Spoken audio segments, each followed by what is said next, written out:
Well, there's a long history of people paparazzis invading the privacy of celebrities. But what Harry Styles has done is quite cleverly, because privacy hasn't been working quite so well, he's got this sort of exclusion zone around him. So fans can come into the exclusion zone, but photographers and paparazzi are excluded by 50 yards. And Kevin, you've known Harry since the very beginning, before he was famous almost. How has his life changed? Is it unbearable almost for him now to walk down the streets and stuff? Well, he is one of the most famous men in the world and one of the most famous pop stars in the world at 19 years old. I mean, he is a worldwide phenomenon, part of an incredibly successful band. His life has changed completely.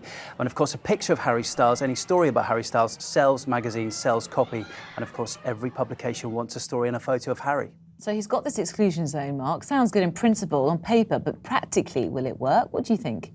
Well, it will work, and it will stop him being harassed, which was the problem. And indeed, so you think paparazzis will obey this enforcement? Yes, they will. There's a precedent for it in that Jackie Onassis did it many years ago against the original paparazzi, a man called Ron Galella, and they stay away by 50 yards. But of course, the long lens photography means that they can get up close. It still looks like a close-up, and so they'll still be able to sell those photographs to the celebrity magazines. Kevin, interested to see some of our tweets from our reviewers. Laura Munro says, famous for 5 minutes and already acting like a diva. If you can't stand the heat, get out of the kitchen. And Valerie Brown says, if you want to be famous, what do you expect? In years to come, when the fame is gone, I wonder if you'll look back and think, oh, if only they wanted my picture now. Don't you think he should put up with it a little bit? Well, a lot of stars do put up with it, but it's the nature and the intensity of the pressures that many of these artists, like Harry Styles, will suffer and endure as certain paparazzi, not all photographers, but if they want to get a certain shot, they will provoke the artist. And this has become, there was a huge debate in the American media and the American law. I think it's coming here in the next couple of years, but they do endure a lot to get a certain type of shot. One Direction play the publicity game. They will always pose for photographs and meet fans, but there's got to be, I guess, a cut-off point to how much they should endure to have a normal life. The law's only going in one direction here. It's going down the harassment route. Very clever, well done.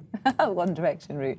But do you think, is there anything else that he can do? For example, if, like the royal family, they have security, is that something that he should be thinking about? He already has that security. And the question really is whether this starts to become so intrusive that he can't actually have a private life. And we've seen with the Princess of Monaco that even celebrities need to have that private space where they can nip down to the shops and do things on their own, which out is in what public. John Mountford says. He says, another one of our viewers, fair play to him, just because he's in a band doesn't give everyone the right to know what he's up to every 5 minutes of the day. Do you agree with that, Kevin? What do you think? I think that, the nature of the showbiz industry we're in now, on Twitter, on air, online, everybody wants a story, everybody wants to know what's going on, but there has to be a point where they have a private life. I mean, you have to remember he is only 19 years old and already one of the most famous and most photographed guys in the world. But he, recently he attended the premiere with David Beckham of his new documentary film, Class of '92. He's happy to meet fans, happy to pose for photographs, but he's also entitled to a private life. How's he coping with it all?